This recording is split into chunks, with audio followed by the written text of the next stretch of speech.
There's been a 10.1% increase in murders in the country. Police Minister Bheki Cele announced that over 7,500 people were killed between October and December last year. The minister said illegal firearms are a serious and concerning problem. Let's discuss this now, and for more on this, we are joined by Adele Kirsten from Gun Free South Africa. Good evening to you. Thank you very much for joining us here on Newsnight. Firstly, let's discuss this arms cache that was uncovered in Malmesbury. 44 firearms, 11 firearm parts, 2 delivery trucks filled with ammunition. This sounds like it's a movie, but it's actually happening in our country. What is Gun Free SA's response? Good evening, Abigail. Well, it's a reminder that the gun problem and the source of guns is inside our country.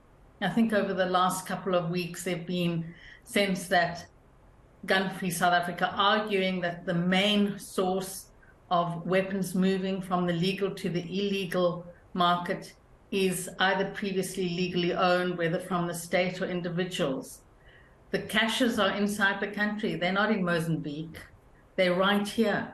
And this is where we have to focus our attention, is SAPS has to be doing this kind of dedicated specialist firearms investigation. So this is incredibly good work.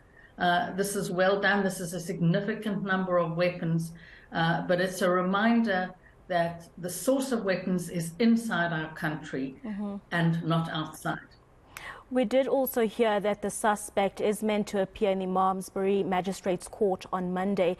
What sort of repercussions and consequences would Gun Free South Africa like to see here? Well, the legislation is very clear around the illegal possession of weapons. I guess the first thing is to establish is whether this individual had licenses for all of these weapons. And the maximum penalty for illegal possession of a gun is 15 years. And so we need to, for the state, for the criminal justice system, for the courts to impose maximum sanction. Let's just move on to the crime stats that was released yesterday. Just taking a look at some of these stats, 7,555 people killed between October and December last year. That's just a few months. And more than half of those people were killed by guns, by firearms. Just talk us through how we move forward as a country in trying to minimize, the amount of hands these guns fall into. How do we even start that discussion? How do we even start that process? Abigail, it's very concerning. We are back to the levels of gun deaths that we were in the late 90s, before our Firearms Control Act came into being. We know that violence and gun violence as well is a complex phenomenon, and you need a range of interventions. And one has to look at the evidence in order to make policy change, but you also have to look at what are the guns that are causing the most problem, and we know that they're handguns. We know from our own experience and elsewhere in the world that reducing access and restricting, making it more difficult to get a firearm, significantly reduces the circulation of guns. And we have to remember that all guns are legal entities, and they move from the legal into the illicit market. So one of the best places to start is to strengthen your gun law. The other is the kind of intelligence-driven operations that we've just seen now with the Malmesbury operation.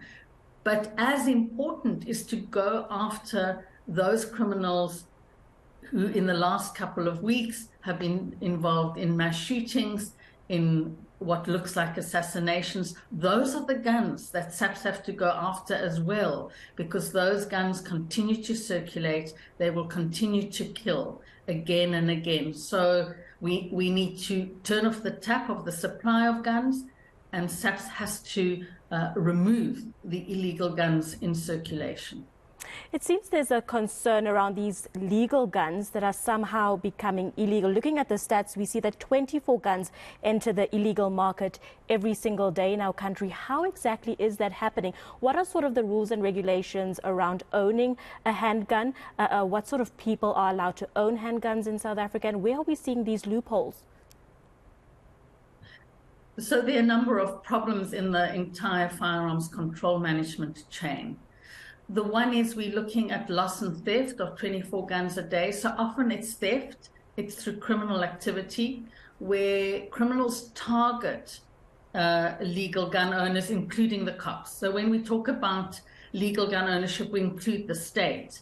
So that's a big source of weapons moving from the legal to the illegal market, and it's through both loss and theft.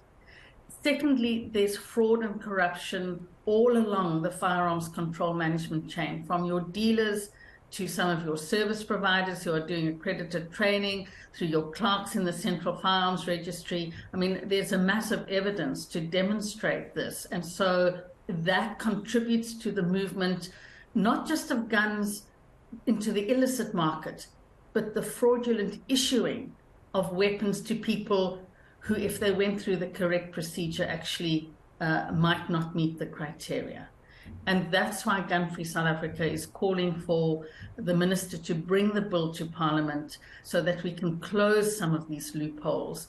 So to give you one example, is in hunting and sport shooting, there's no limit on the number of guns you can own. And that's been used as a loophole to accumulate weapons.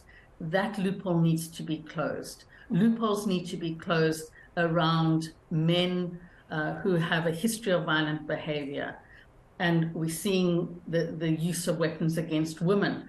There are various measures where we can strengthen the law to make sure that anyone who has a protection order against them is automatically excluded from applying for a license. So there are lots of opportunities for strengthening the law. The minister needs to bring it to Parliament.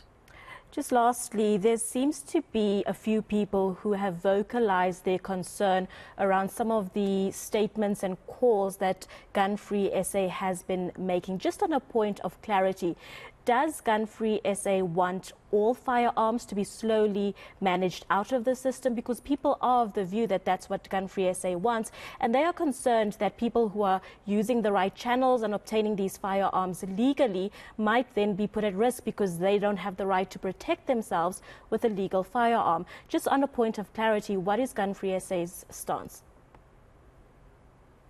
Our name says what we're about. Our long-term vision is to see a society without guns, because we know that will make all of us safer. We recognize that that requires a step-by-step approach. And so the dual approach of reducing the pool of illegal weapons and turning off the tap by reducing the availability of guns through the legal market is the first step to reducing overall firearms circulation in this country. So it's not necessarily about ownership, it's about the negative impact that the availability of weapons has on all of us in this society. We have 34 people being shot and killed every single day. That has enormous economic, health burden costs. It can't continue. That is our aim, is to save lives. And the best way to do that is to reduce gun availability. But people are still concerned. They are asking questions as to how do they then protect themselves in a country that's extremely violent if they aren't able to have a legal weapon or a gun. What is your response to people who feel like this puts them at risk and they are not in agreement with what Gun Free SA is stating? Abigail, this is an important conversation for us to be having, not just here, but across our communities. Mm-hmm. Most of us are scared. Most of us have been victims of crime of one sort or another. And so as Gun Free recognizes the fear, but we have to look at what impact guns have in our homes and on our streets, and guns are not the solution. There is no evidence anywhere in the world that suggests that guns are effective for self-defense. So that's a myth, and that myth has to be exposed again and again. It's about what works, and I guess that's where we have to go to communities like Mitchell's Plain, like Atlantis, Alexandra. What are people there doing about reducing violence, about keeping themselves safe? Many of those people, the majority of South Africans, do not own weapons. So that's where the conversation has to go. And gun-free doesn't have the answers to all of that. This is a conversation that communities have to take control of, get involved in street patrols, get involved in community police forums. So it's a collective and a community-driven approach to building safe communities, which does not include guns. So guns are not the solution. Indeed, a very important discussion. Adele, thank you very much for your time this evening. We appreciate your insights as well.